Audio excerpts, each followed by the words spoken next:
Okay, I wanted to make a video today of removing some stitches that I had gotten in my knee. I was at work and I had a carpet blade and I was removing some carpet, and my knife slipped and I cut myself, and only because it was on my knee that I ended up going to the hospital and agreed to get 3 little stitches, just because every time I move and flex, the wound was wanting to open, and so I knew it was not going to heal, at least not without a pretty bad scar, if I did not, go get some stitches. So I wanted to take them out myself and make a video, because most people that, want to take out their own stitches at home are doing it incorrectly. And I wanted to make a video today to show you, the correct way to do it. Most of the time when people, want to take out their own stitches at home, the thing that they normally want to do is they want to cut right here, because that would be the obvious place that you would think, that you should cut, but this is obviously incorrect. What you want to do is you actually want to grasp the stitch and lift it up and cut right here. This is the correct place to cut, because if you cut over here on this side, when you go to lift the stitch out, all this thread is going to be what's going to be going into and under your wound. So when you lift it out, all that bacteria that's on the stitch is going to go back into the area that's trying to heal. So that's not a good thing. And another thing that people complain about is, when they have stitches removed, they say, my cut was healing fine, and when I took the stitches out, or when, the doctor or nurse or whatever took the stitches out, then the wound gaped open and, continued to bleed again. And the reason why that is happening is because when you grab the stitch and you take it out, what most people want to do is take, and they want to pull away from, to pull this way to get it out, and that's incorrect also. That is going to, cause tension, and for your wound to open. The correct way to do it is to not lift toward you, but away from you. This way, I guess, is the right way to do it. So it's hard for me to do by myself, but I'm going to try to prop my phone in a way where you can, kind of see what I'm doing. Well, it's kind of really hard for me to do by myself, so I'll give it a shot.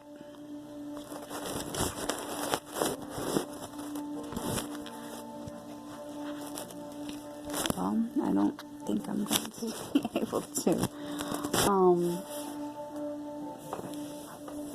Maybe I can. I asked my husband to help me, but he didn't want to do that, so maybe I'll try to do it like this. I think I'll be able to get my scissors under there, and you can use any kind of tweezers to do this. I like these, but if you have flat nose tweezers, you can use those as well. So like I said, grasp and pull up, and most people want to cut here. This is incorrect. It's really hard to do it in my left hand. We're gonna try. And when these stitches have been in for 11 days, 10 days is normally your best bet.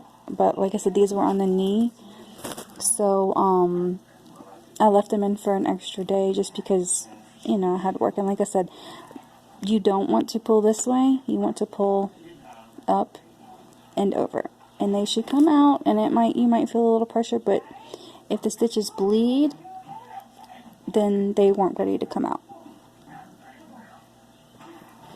So this is number 2.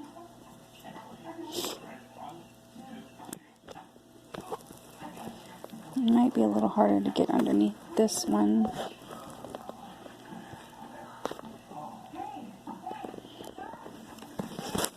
really hard to do with one hand.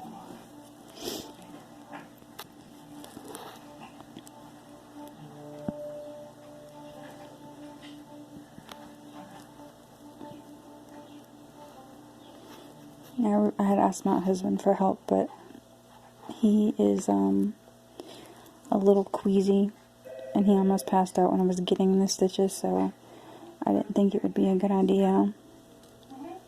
And these are swollen, so they're going to be a little bit more difficult to take out than stitches that would be, you know, in someone's face or somewhere that's not, you know, as tense.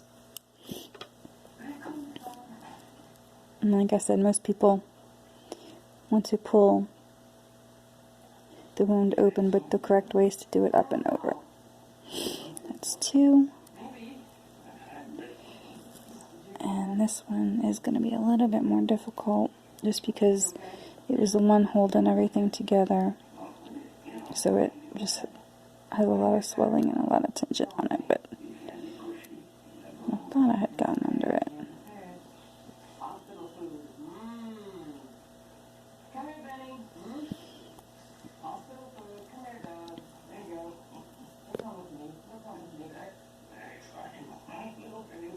I might end up snipping myself a little bit trying to get this one out. It's just in a difficult spot. And she left the tails on these really long too. I don't know. But I'm glad now that I'm trying to do it with one hand, so.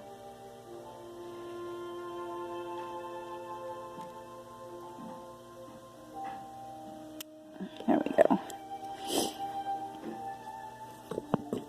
Last one. And like I said, you don't want to rip this way. You want to come up and pretty much let it come out by itself, but help it a little. And that's it. Get it out. Hopefully it doesn't leave too bad of a scar, but. And there you have it. It shouldn't be bleeding or oozing or anything like that. Like I said, this is just in a bad spot because, like I said, it is on the knee. And I didn't rest like I was supposed to. I was constantly at work, and I put in floor, so I was down, up. So I think that's why a lot of the swelling came into play there. But that's how to do it. If you have to do it at home, or you know, ever have to take them out yourself, or you know, just can't make it to the doctor or don't want to go to the doctor for whatever reason, that's how to do it. Good luck. Bye.